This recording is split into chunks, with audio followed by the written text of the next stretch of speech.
Okay, so let us start now. I welcome you all to today's tutorial, which is the 8th tutorial of this course, Reagents and Organic Synthesis, conducted by NPTEL, whose course instructor is Professor Subhas Chandra Pant from IIT Guwahati. I am Deepika, your PMRF teaching assistant, and I am doing my PhD in organic chemistry at IIT Bombay. So, we have been discussing various organometallic reagents, and today in this 8th tutorial we are also again going to solve a few questions, and we are also going to go through a few more concepts on various organometallic reagents and various important name reactions also we are going to come across.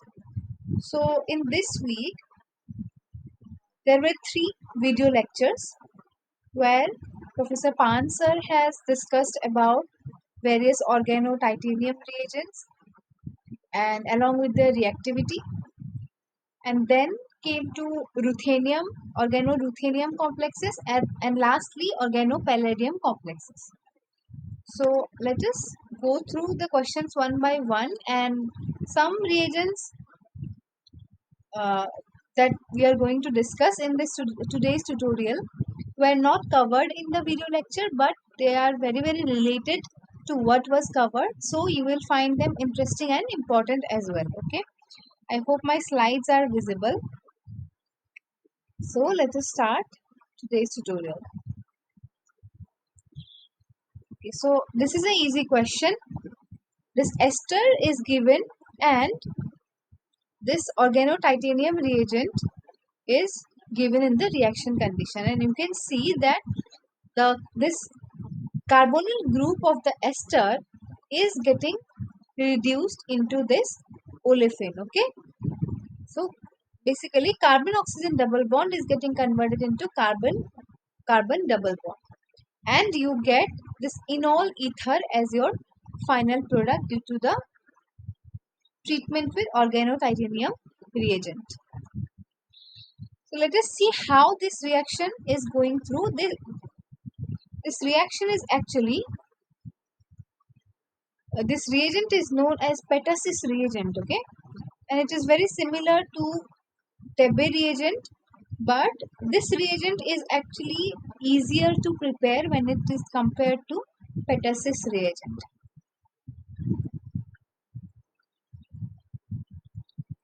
So what happens? Suppose this R C double bond OY is your ester substrate, okay, and we are treating it with our petasis reagent. At first, this four-membered cyclic intermediate is formed in the reaction, which you can call as oxatitanocyclobutane. Okay, oxatitanocyclobutane intermediate is formed, which immediately breaks down to give you this titanium oxygen double bond containing product along with the desired olefinic reduced product. Okay, so titanium oxide you get as its byproduct.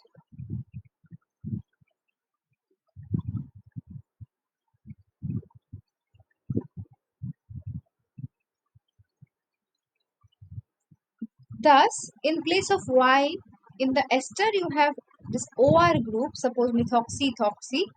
So, in the final olefin product also, in place of Y, you will have it intact. Okay, and this is how, involving this four-membered intermediate product, you get the olefin, which is the reduced product.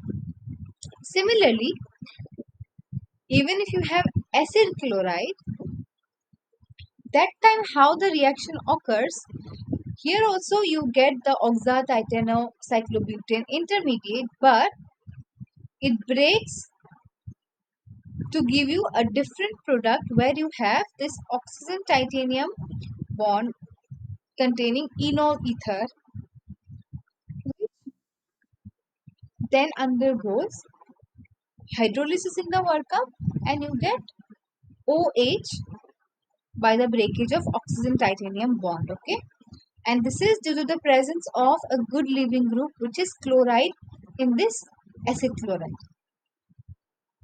So this is how two different types of product you can get in these Petersis reagent reactions.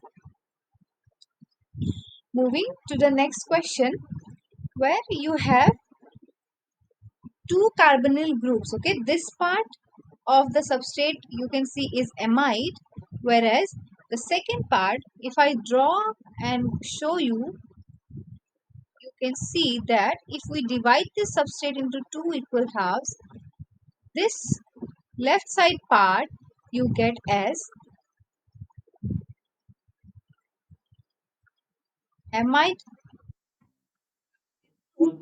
and this right side part you get ester carbonyl group. Okay, and when we are treating this particular substrate with Petersis reagent again under toluene THF solvent in microwave condition, you see that out of these two carbonyl groups of the amide versus ester, only the amide part is getting reduced.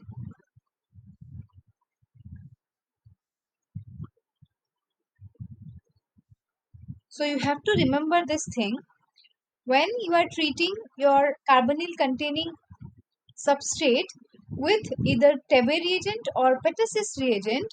If you have only equivalent or not in excess amount of the reagent is used and only one carbonyl you have to reduce between amide and ester, always the amide carbonyl group will be reduced by the Petersis reagent.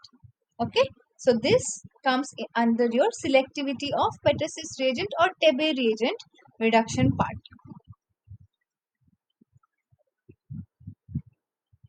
Moving to this next question, which is again from the organotitanium reagents part. Okay, and you can see ethyl magnesium halide is used, and in presence of this catalyst, which is titanium isopropoxide. Okay, and we are getting this cyclopropanes, which are basically the cyclized products, and this reaction is nothing but Kulinkovich reaction. Let us look at the mechanism how this reaction is taking place. At first, see, you have this ester present, okay, and two more reagents we are using, two equivalents of ethyl magnesium halide and titanium isopropoxide catalyst. So the cycle starts from here, okay, start from this point.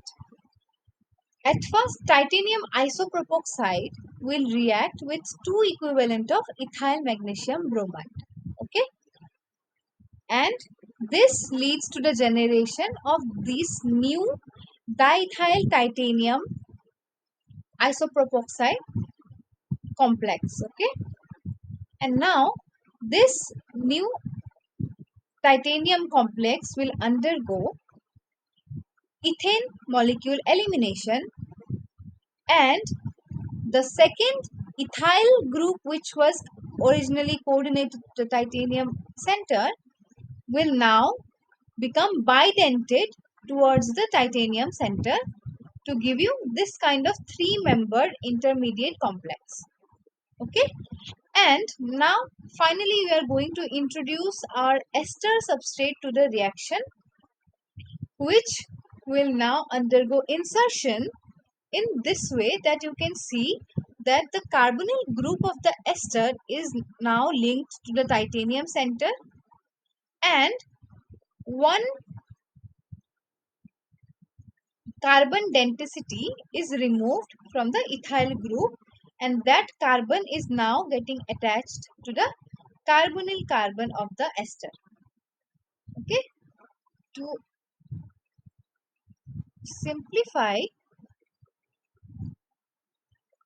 you can see that Suppose this carbon titanium bond is breaking, and in place of this carbon bond, now the oxygen of the carbonyl carbon is coordinating to the titanium center, okay, and this oxygen is coming from your ester. Suppose this side you have the OMe group of the ester, and this carbon bond after breaking will now linked to the carbonyl carbon of the ester, and here you have the R group intact. So this is the new 5-membered oxo-titano cycle formation you will observe, okay, where you will have a single bond between oxygen and titanium. Again, this 5-membered ring now will undergo rearrangement into a 3-membered cyclopropane ring in this way. How that is happening, I will tell. Imagine this second carbon-carbon bond now again breaks, and it goes to the carbonyl carbon, okay, it attacks here. As a result, this leaving group methoxy can undergo attack or coordination to the titanium center, okay, and this leads to the formation of this new cyclopropane titanium complex, okay. You can see that this new cyclopropane 3-membered ring is forming because of the attack of this carbon atom, which is coming originally from ethyl magnesium bromide, is linked to the carbonyl carbon, okay, this carbon, and this is how you get the formation of this cyclopropane ring. Now this oxygen titanium bond, which is not very strong, gets broken by the Grignard reagent which we are using in the reaction medium to give you this O magnesium bromide, which is ultimately hydrolyzed in the workup, okay, and you get this cyclopropane alcohol, okay. This substituted cyclopropanol is the final product that you get. So this is how, starting from an ester in presence of two equivalents of Grignard reagent and titanium isopropoxide catalyst, we get our cyclized product of this type, okay. And if you look at the product, you will know that this tertiary butyl group is coming from your ester, and this carbon oxygen bond also from of the ethanol of the alcohol is coming from the carbonyl group of the ester, okay. And this these three carbon system is now coming from this Grignard reagent which is used, okay, and the mechanism followed we have already discussed, okay. Just go through the mechanism slowly. You will understand that at first this 3-membered titanium cycle is formed, and then 5-membered titanium oxo-titanosycle cycle is formed, and ultimately you get this cyclopropanol as your final product.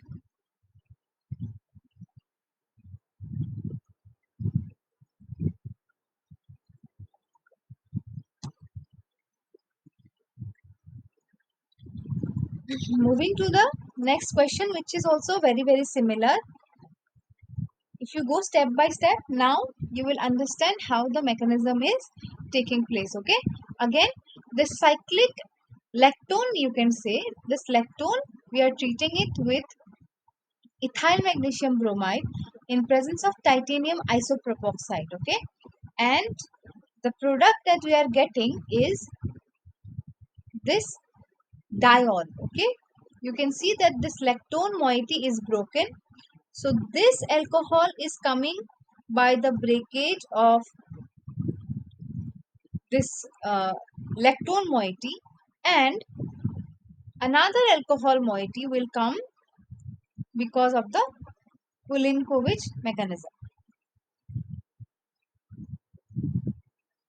So let us look at the mechanism how it is happening. Okay, so this is the, suppose this is the lactone that we are starting with. Okay,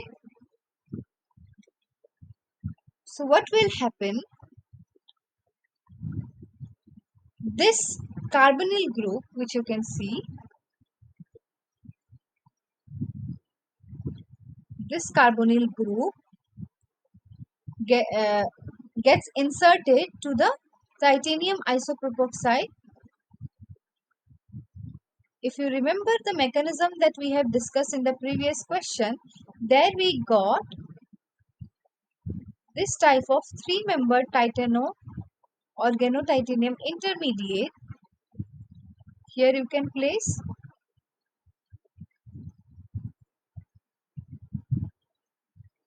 isopropoxide.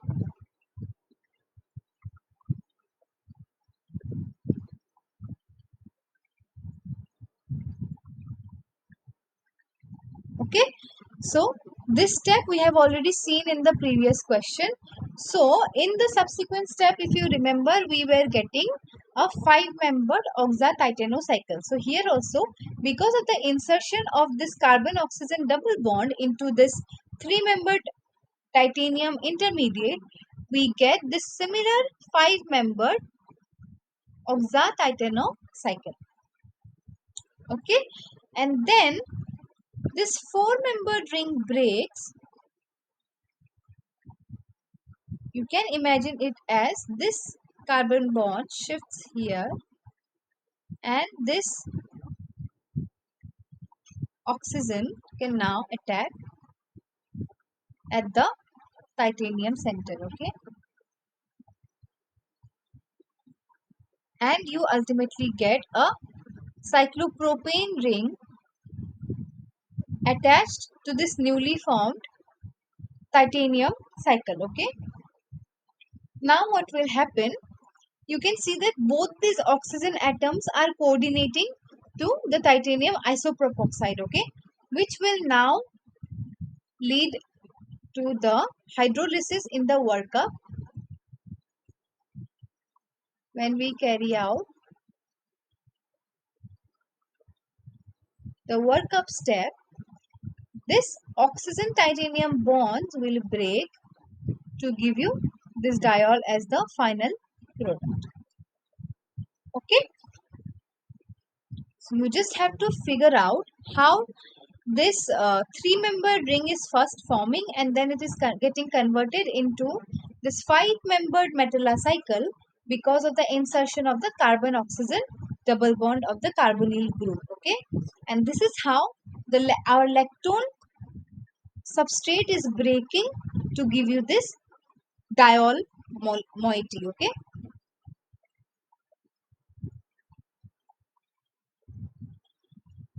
moving to the next question, which is again from the organotitanium compound topic. Okay, so this is an easy question. This is the well-known McMurray coupling, where you can see that two of the carbonyl groups present in the substrate are getting coupled to each other to give you one olefin out of the two carbonyl groups. And the catalysts used here are titanium chloride in presence of zinc co-catalyst. Okay,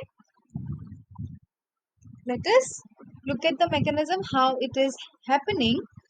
So this is the already discussed McMurray coupling reaction. Here you can expect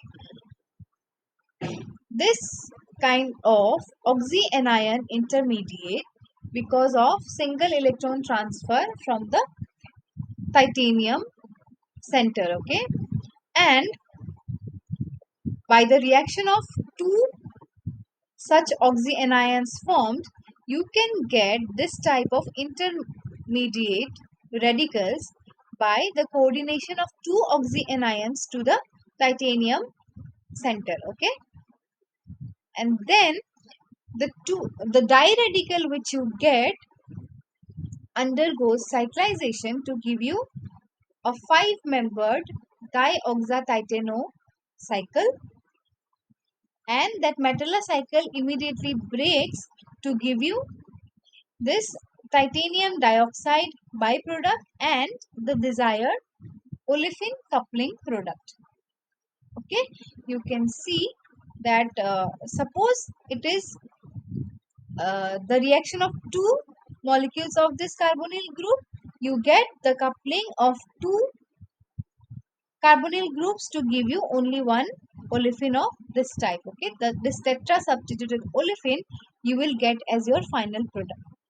So similarly, if you look at our reaction where we have both the carbonyl groups present in the same substrate, at first what will happen, electron donation to these two centers by the metal will take place, and you will get the electron pair pushing in this type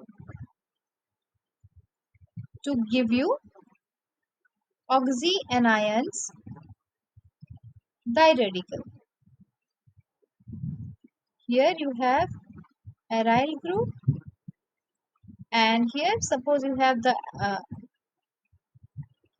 tertiary amine, and then here again you have oxyanion with the two diradicals present here.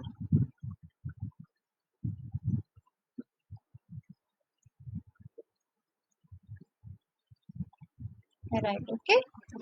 And like we saw that these two oxyanion then coordinates to the titanium atom, and the two diradicals undergoes coupling to give you a 5-membered ring of this type, which breaks to give you the olefin as your final product. So this is how you can get this dihydropyrrole as your final product.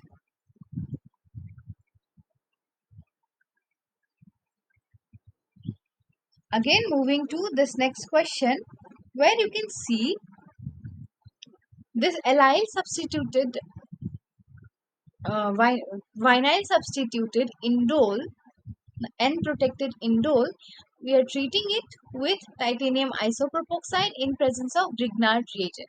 So this type of mechanism we have already discussed, where we saw the cyclopropane ring formation in presence of Grignard reagent and titanium isopropoxide. Okay, it's just the nucleophile which is involved here is DMF, and this is why this dimethylamine group you can observe to be present in the final product. Okay, let us see how the mechanism is taking place. So at first, as we know, titanium isopropoxide reacts with two equivalents of Grignard reagent to give you a three-membered metalla cycle of this type because of the coordination with one ethyl group coming from the ethyl magnesium bromide. Okay, then this three-membered ring reacts with the amide which is present in the reaction medium. That amide is nothing but DMF which is used in the reaction. Okay, so after that the carbonyl insertion in the titanium metalla cycle occurs to give you this 5-membered ring, and ultimately the 5-membered ring undergoes rearrangement to give you the cyclopropane ring formation of this type. Okay, so we have already discussed two more examples of this Kulinkovich reaction, which is a very interesting and important reaction. You can go through the mechanism. Okay, now let us move to the ruthenium organoruthenium complexes and their application part. Okay, so here you can see we have a substrate which is an enine substrate. Okay, it is containing an olefin, as well as an alkynyl substituent. Okay, and we are treating it with this ruthenium complex, which is nothing but Grubbs catalyst. Okay, so in presence of Grubbs catalyst, you can see that this alkene and this alkyne both are undergoing metathesis to give you this diene as your final product. Okay, and out of this diene, which you can see one double bond is forming endo and the other double bond is forming exo. Okay, this is how you are getting this diene formation. So let us revise the reaction mechanism of enine metathesis, which is a very important reaction used in total synthesis of natural products. Okay, so we can start the mechanism from this compound 1. You can see this compound 1 is containing both alkene and alkyne, and we have this ruthenium carbene complex, which is nothing but the Grubbs catalyst given. Okay, so what happens, this metal carbene complex undergoes, you can consider a type of 2+2 cycloaddition to give you this type of 4-membered metalla cycle first, and it first reacts with the alkyne of the enine. Okay, and you get this metallocyclobutene type of intermediate complex, which is numbered as 3. Then 3 undergoes cleavage to give you a new diene, where you have a carbon-carbon double bond, and the other double bond of the diene is, again you can see, a new metallocarbene. Okay, now this new metallocarbene will undergo again a type of 2+2 cycloaddition with your alkene of the enine, and you get the new saturated metalla cycle. Okay, now it will undergo cleavage to give you this diene. You can imagine the cleavage of this 4-membered ring as this type. This is how the ring breaks, and you get this byproduct and this desired product, where you can see the happening of enine metathesis. Okay, so when it comes to writing the product of enine metathesis, what you can do is you can break this alkyne into 2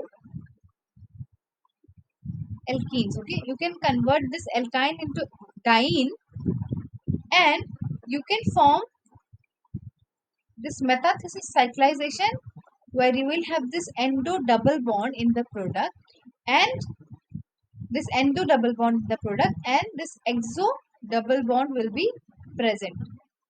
Okay, of course it will contain the substituents coming from the Grubbs catalyst.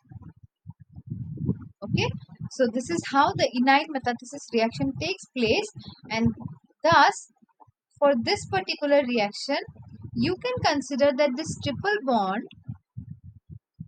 is suppose converting into 2 double bonds. So while writing the product, you can couple this carbon-carbon double bond with this internal carbon-carbon double bond, and the external one will contain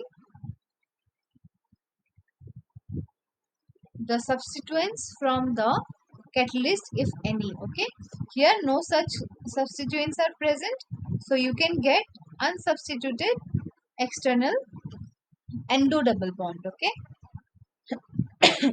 so this is how this enine metathesis reaction will take place.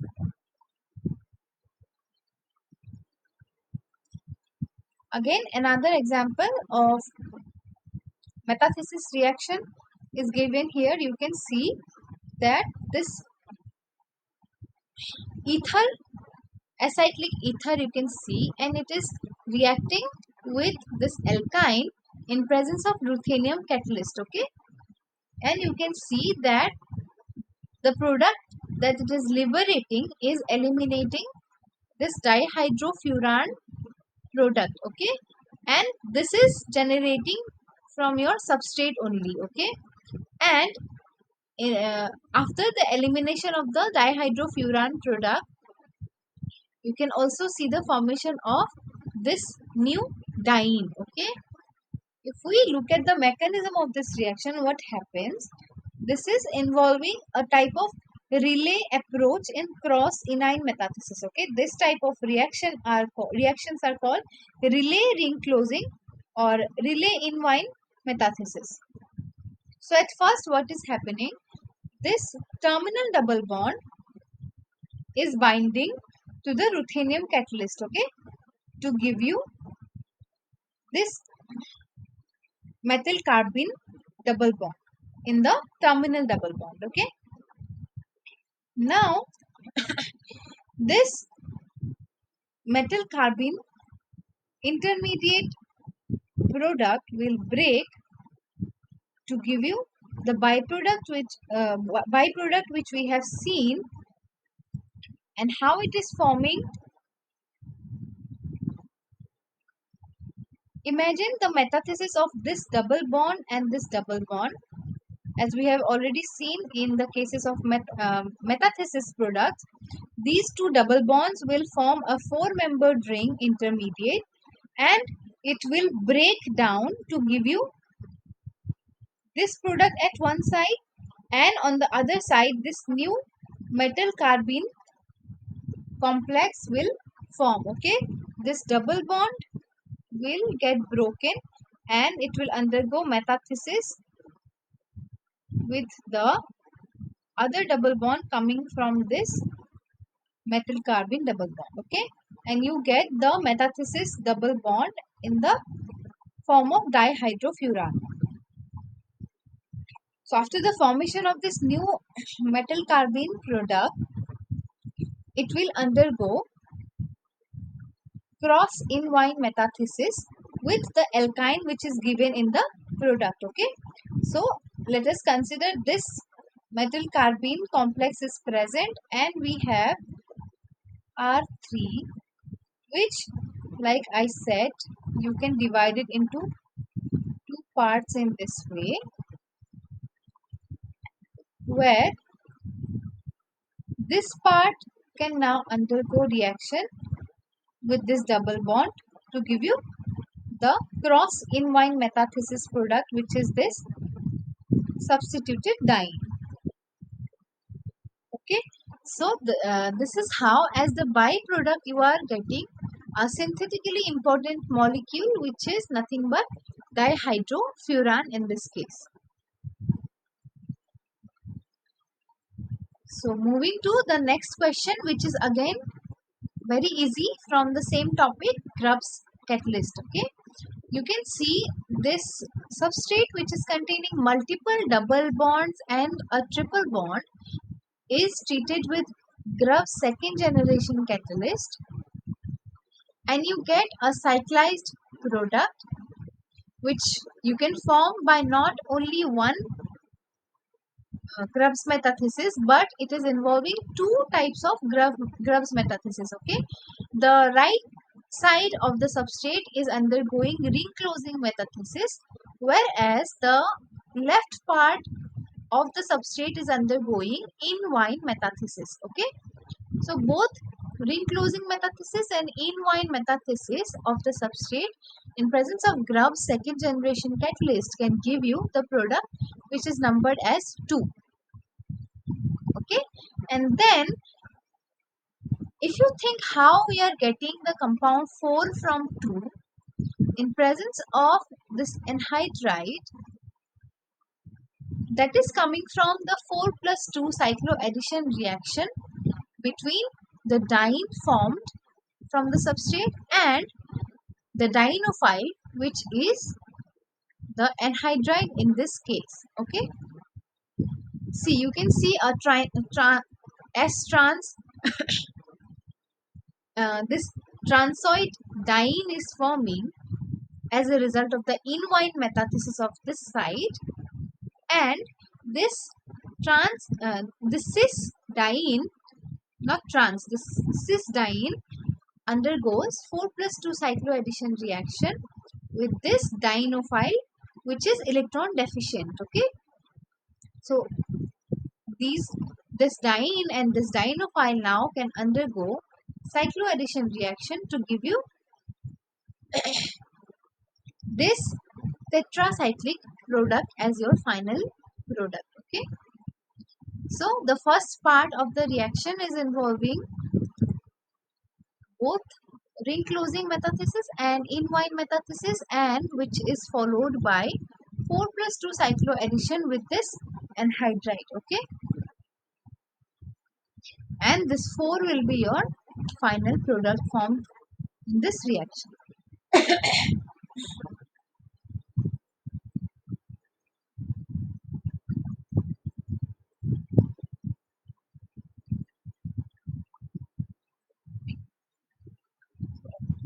Again, another complex of ruthenium you can see, which is ruthenium oxide. Okay, RuO4. And earlier when we were discussing diol cleavage, there we have come across 1 2 examples where they involve ruthenium oxide. Okay, so this ruthenium tetraoxide, let us see how it reacts with alkenes. Okay, these can react with alkenes in two different ways to give you either diol, or it can also lead to the formation of aldehyde. Okay, so let us see how what are the two types of different mechanism by which ruthenium tetroxide can give you either diol or complete cleavage of the cycle. Okay, initially we have this cyclohexene moiety, and at the end, because of this second mechanism, we are getting the breakage of this cyclohexene molecule. Okay, so let us see how it is forming. In case of, if you remember, osmium tetroxide or sodium metaperiodate, in those cases also we have come across this type of reaction mechanism. So what happens, this ruthenium is bound to 4 oxygen atoms. Okay, in this manner. So what will happen, this ruthenium tetroxide will undergo addition to your alkene in this way. Okay,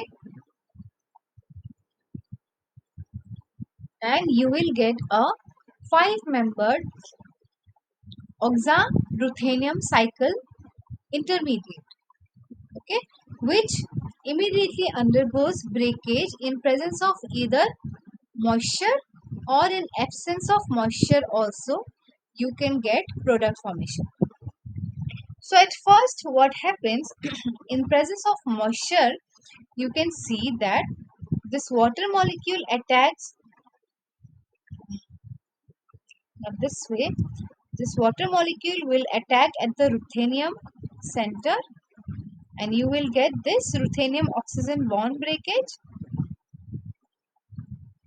And similarly, because of this attack, this side also you can expect the ruthenium oxygen bond breakage because of the moisture. Okay, so whenever you have moisture in the reaction mixture, or you deliberately add water early in the reaction, you will see both the oxygen ruthenium bonds break to give you this diol product after reacting with the ruthenium tetroxide. But what if we are not providing any chance of moisture in the reaction mixture? Okay, suppose we are using completely dry reaction environment, and there is no moisture present in the system. That time what happens, the reaction undergoes a similar pathway that we saw in case of sodium metaperiodate. Okay, in that case what happens, this 5-membered ring breaks in this way, that you can see this oxygen carbon bond breaks, and By rearrangement of this oxaruthenium metallocycle, you get a carbonyl group, that is keto group at this position, and this carbon-carbon bond, which was originally containing the olefinic carbon-carbon double bond, breaks to give you this acyclic molecule starting from cyclohexene moiety. Okay, so you can see the breakage of this carbon-carbon bond when there is no moisture present in the reaction medium. Okay, so this is how two different types of product you can expect when an alkene is reacting with ruthenium tetroxide. So moving to the next question, another ruthenium complex which is ruthenium chloride, and if you look at the reaction, it is catalyzing this reaction where this cyanide fragment coming from sodium cyanide is linked to the CH2 group of this tertiary amine substrate. Okay, and this reaction is carried out in presence of molecular oxygen, and a type of acidic condition is maintained in the reaction. Okay, so if you look at the substrate, this CH2 group initially is not very electrophilic, that it can easily undergo attack with the incoming cyanide. Okay, so let us see how this reaction is taking place in presence of ruthenium chloride. You have to start the reaction from 15. Okay, this is a ruthenium catalyst, which is nothing but ruthenium chloride in this particular question. Okay, we are introducing ruthenium chloride to our tertiary amine substrate containing alpha hydrogens. Okay, so what happens, nitrogen atom of the tertiary amine is having lone pair of electrons. Okay, so it will undergo coordination to the ruthenium metal center. So due to the coordination of this metal center, one hydride from the alpha position will be transferred to the ruthenium atom to give you this kind of transition state. Okay, you can see this hydride from the alpha carbon has been transferred to the ruthenium center, and as a result you can see that now this pi bond, which is forming between the negative charge generated, sorry, not negative charge, because of the hydride transfer at the ruthenium, this pi bond is now getting generated with a positive charge on the nitrogen atom. Okay, now molecular oxygen which is present in the reaction condition will form a peroxy linkage with the ruthenium atom. Okay, so this type of third transition state you will get in the course of the reaction.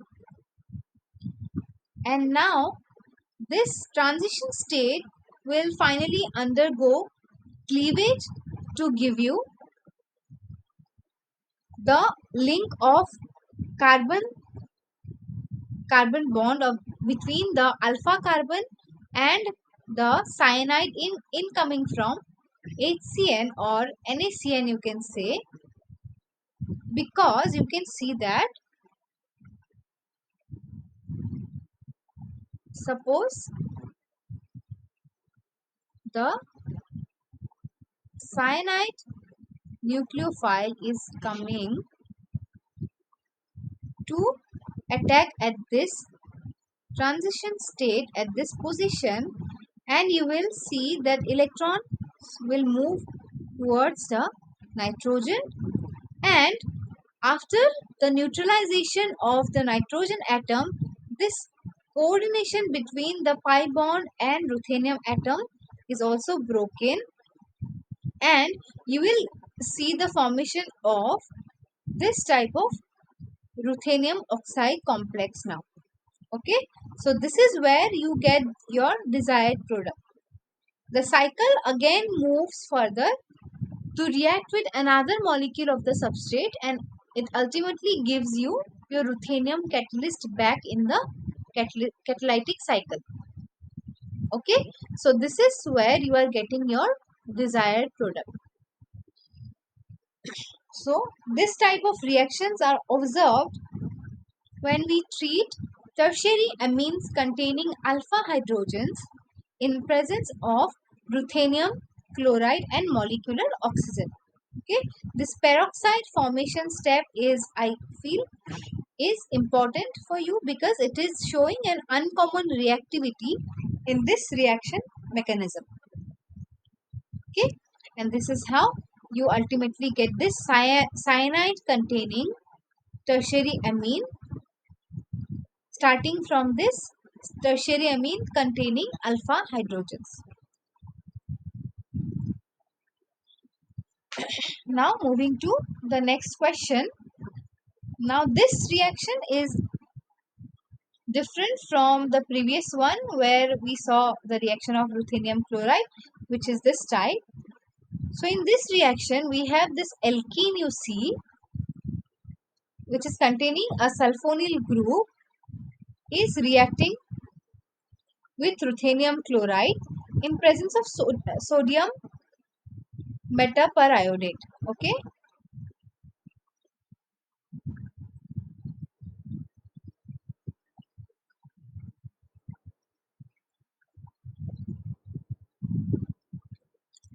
so you can see the reaction yield is also very good. Okay, and if you look at the final product formed, it is, you are getting a diol in place of the alkene. Okay, a similar type of product which we used to get in case of ruthenium oxide RuO4 and osmium tetroxide OSO4. Okay, and in those cases we got a similar kind of product. And if we talk about the mechanism involved, we will get a similar type of mechanism involved. Okay, so this is the mechanism which you will get in this particular reaction.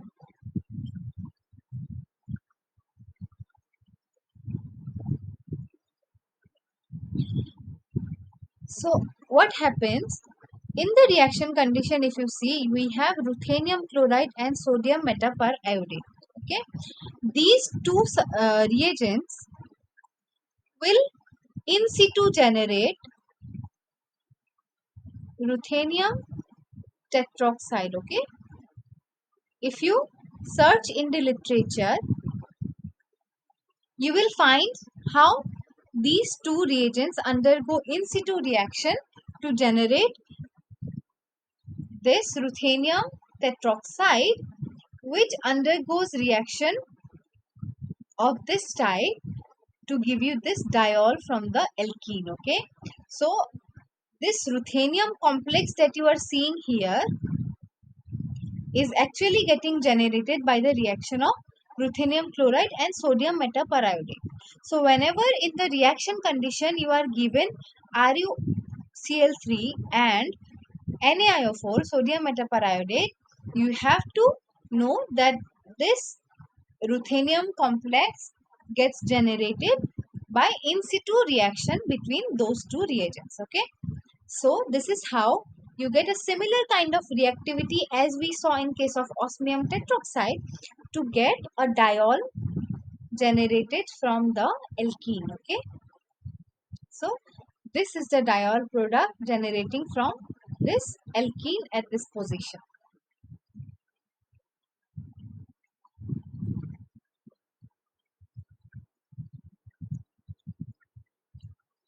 Then moving to the next question.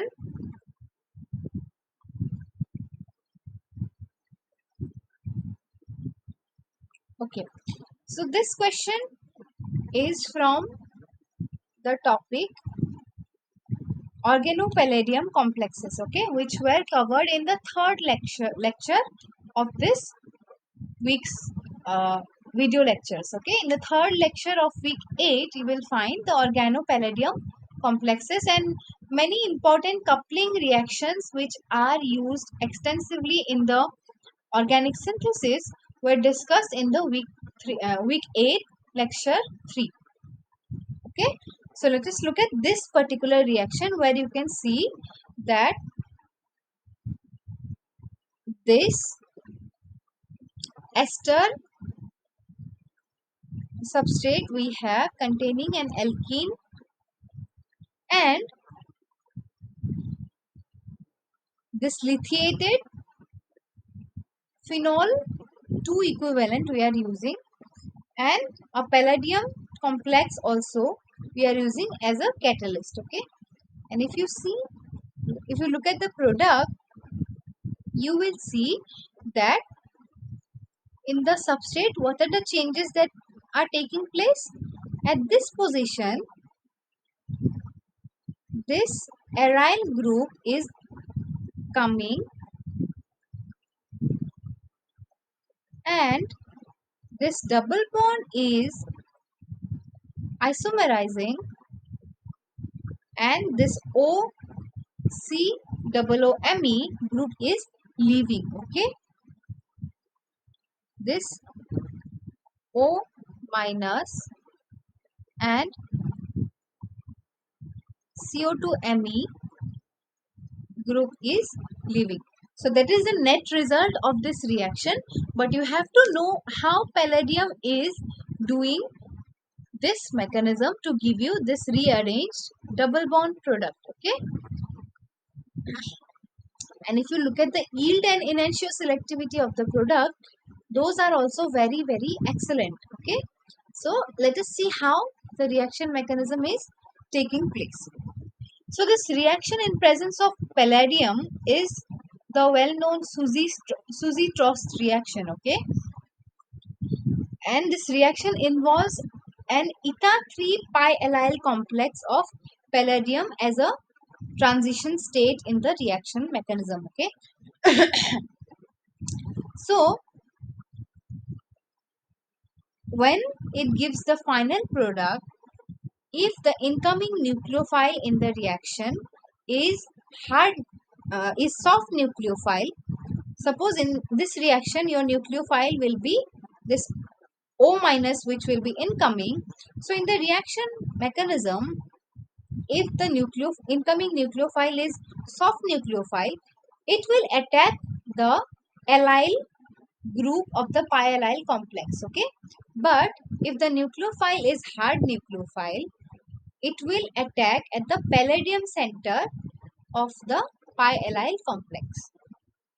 Okay, but ultimately the products that you will get are similar in both the cases. Okay, it's just the attack at the metal center versus attack at the pi allyl the allyl center is different. So in your substrate, if you look at, you will see that in this substrate also you will see a eta 3 pi allyl complex of this type. Okay,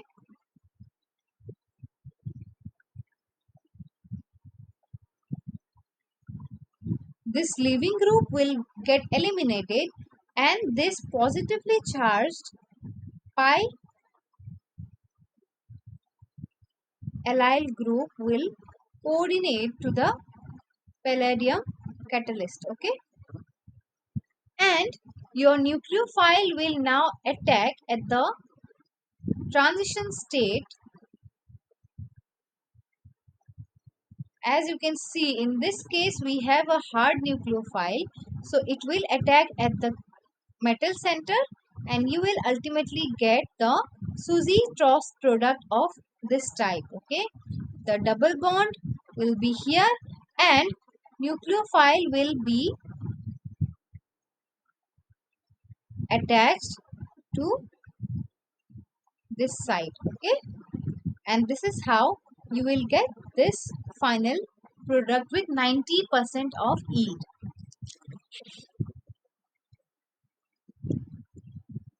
So moving to another similar example where again you can expect the Suzy-Trost reactivity. So here also, if you see what will happen, at first this leaving group will be knocked out by palladium, and you will get this eta 3 complex of palladium in place of this double bond. Okay, this part will generate the eta 3 allyl group. And in the reaction, we have also used tributyl phosphine, which will donate its electron pair and get positively charged by attacking at the other alpha beta unsaturated ketones double bond. Okay, and this is how it will generate. See, if suppose tributyl phosphine is attacking at this position, it will form lead to the formation of a carbon ion. Okay, you can also expect the enolization to this oxygen, which will come back to give you a carbon ion at this position, which can act as a nucleophile. Okay, in this case it can act as a soft nucleophile to attack at this eta 3 complex from here, and you will get ultimately this final product, which is your Suzy-Trost cyclized product. Okay, in the workup, this palladium will leave and your tributyl phosphine oxide will be eliminated. Okay, so water will do that part, but you have to just look at the product formation where you can see the attachment of this carbon to the eta 3 complex, which is generated after the leaving group elimination. So, and also a methoxy group you can see can eliminate a proton to regenerate this alpha beta unsaturation in the final product. So moving to the next example, which is again involving an organopalladium reagent. Okay, we have an aryl halide and we have this lithiated and silylated amine in presence of tributyl phosphine and palladium catalyst. You can see that the final product that we are getting is aryl amine. Okay, the aryl part of the aryl halide is coming from here, and from this another substrate. You can, as a net result, you can expect the hydrolysis of these bonds, and an NH2 can come to give you aryl amine as your final product. Let us see how this coupling reaction is taking place in presence of palladium catalyst. So at first what happens, we have our palladium catalyst, which is in its zero oxidation state. Okay, and the aryl halide, which is our substrate, undergoes oxidative addition to the palladium complex, and as a result the palladium center gets oxidized into +2 oxidation state. Then the base which is used in the reaction mixture. Okay, so this coupling reaction also involves the use of base. That base will break the palladium halide bond and it will replace the coordination site in place of the outgoing halide. Okay, and you will get this type of palladium +2 complex. Now the incoming amine will come to the reaction environment to replace this coordination site, and at the end the reductive elimination can generate the aryl amine. Okay, so in this particular case you can expect the hydrolysis at the reaction environment because nitrogen silicon bonds are very weak. Okay, so in this coupling reaction condition in presence of base and moisture, you can expect the nitrogen silicon bond breakage and those are protonated to give you aryl amine. Okay, so this is how you can get this aryl amine starting from aryl halide in presence of palladium catalyst.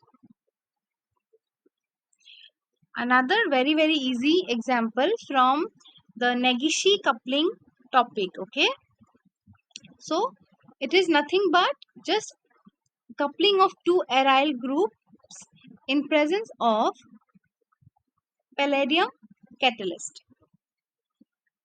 So at first what happens, we are taking an aryl halide and treating it with 1.65 equivalent of butyl lithium. So butyl lithium will undergo lithium halogen exchange with the aryl halide and it will give you a in situ generated moiety of this type. Okay, aryl lithium. So in this moiety, this aryl group will be negatively charged. So then when we treat it with zinc chloride,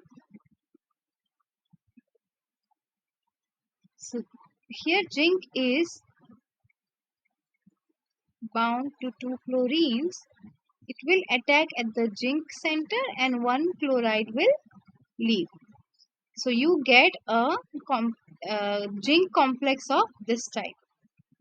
Now in presence of this aryl zinc complex and the second aryl halide, this and these two, this one and this one, these two undergoes Negishi coupling in presence of palladium catalyst. Okay, so this is the reaction mechanism of Negishi coupling.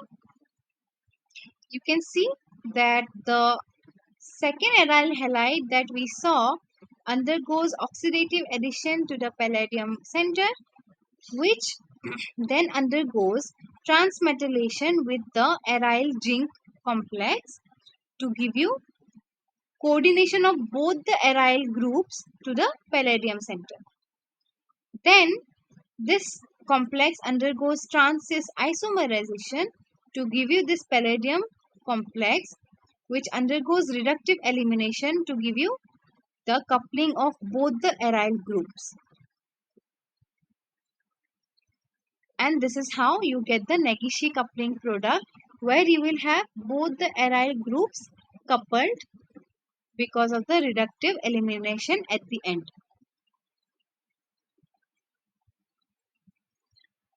And moving to the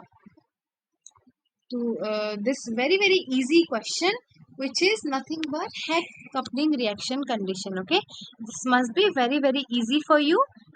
You can see this aryl iodide we are taking and we are treating it with 1.5 equivalent of this alpha beta unsaturated ester in presence of very low loading of catalyst, which is only 0.005 mole percent of catalyst in presence of triethylamine base.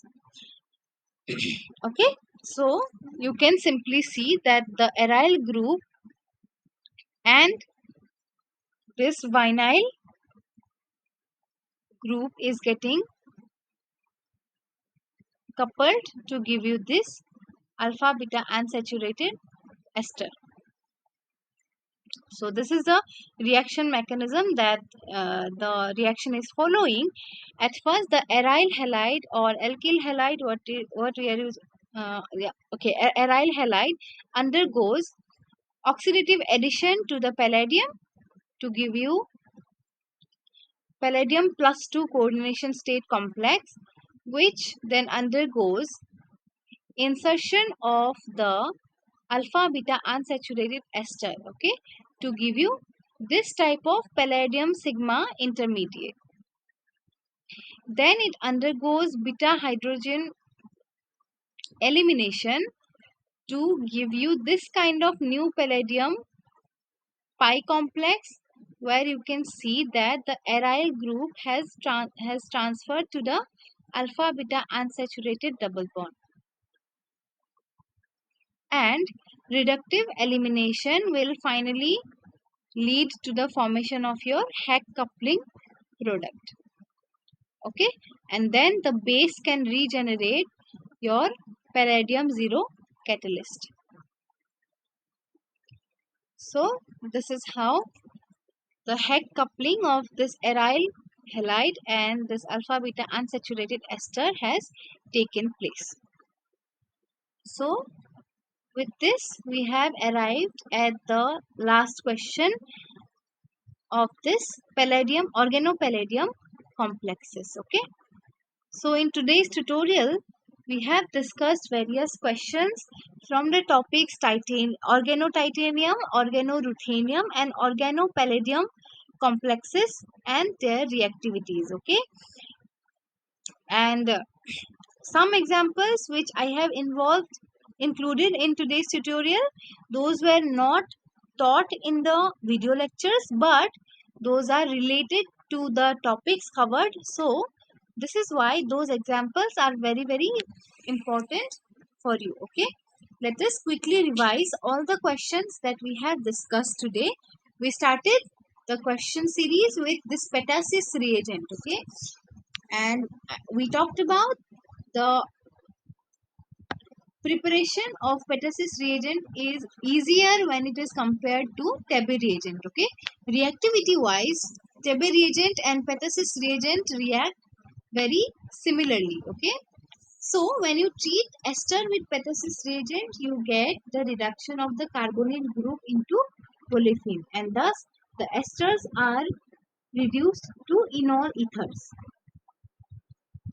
And when it came to carbonyl chlorides, acid chlorides, we saw that because of the presence of this chloride leaving group, different type of enol ether formation can be observed, okay. And in the workup, this oxygen titanium bond can break to give you OH group. Then we discussed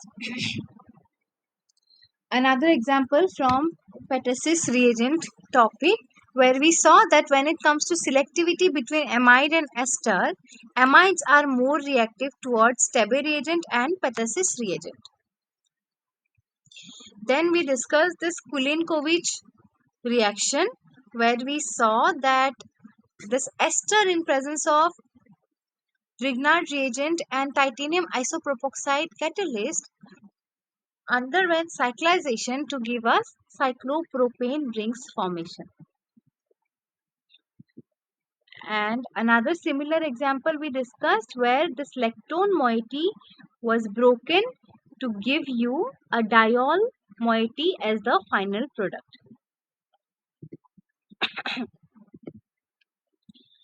Then we discussed another organotitanium reagent which is very important, and it is the reaction involved is McMurray coupling, where we can see the coupling of two carbonyl groups to give you one olefin product of this type. Then another example from the Kulinkovich part was discussed, where we saw that this type of cyclopropane ring formation was observed. And then we arrived at organoruthenium complexes, where we discussed the mechanism of in-wine metathesis, okay. And we saw that because of the in-wine metathesis, we are getting this diene where one double bond is endo and one double bond is exo from the ring. And then this uh, relay in-wine metathesis was also discussed, where we saw that At first, this substrate alone underwent metathesis reaction to give you this byproduct, which is dihydrofuran. Okay, and the generated metal carbene, because of the breakage of this double bond, can then undergo reaction with the alkyne to give you the new diene, okay, which is highly substituted. This was the mechanism involved in this reaction. Then a series of metathesis reactions was observed when this type of substrate was used, which is containing three carbon-carbon double bonds and one alkyne, okay, internal alkyne. And after the two types of metathesis from the substrate, we also observed a 4 plus 2 cycloaddition reaction with this dienophile, which is a anhydride, to give you this tetracyclic product. Then we discussed the reaction of ruthenium tetroxide, which underwent two types of reactions to give you either diol or carbon-carbon bond cleavage could be involved to give you aldehyde. Then we discussed the reaction of tertiary amines containing alpha hydrogens in presence of ruthenium chloride and molecular oxygen. The incoming cyanide could be linked, could be coupled to the alpha carbon, okay, and this was the mechanism involved, which we discussed.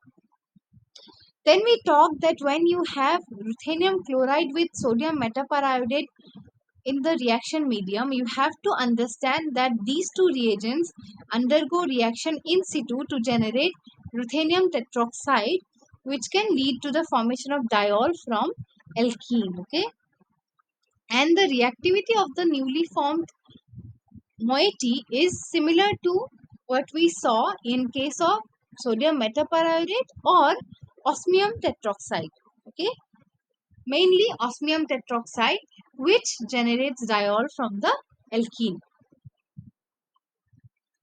Then we came to Suzy-Trost reaction, where we saw that involvement of eta-3 pi-allyl complexes can be observed, and depending on the hard soft nucleophile, attack on the pi-allyl complex or attack on the palladium center can take place, but both the ways can give you the same product.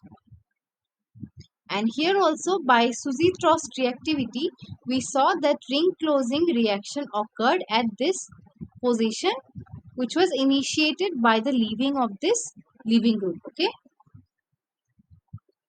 And then another coupling reaction we have discussed, which involves nitrogen silicon bond breakage to ultimately give you aryl amines. Then we also discussed the mechanism of Negishi coupling reaction and Heg coupling reaction involving these two examples, okay. So with this we have arrived at the end of today's tutorial session.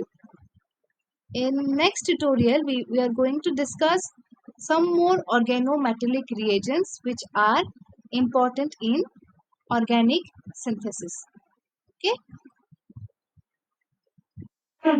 Thank you, madam. Thank you so much for joining.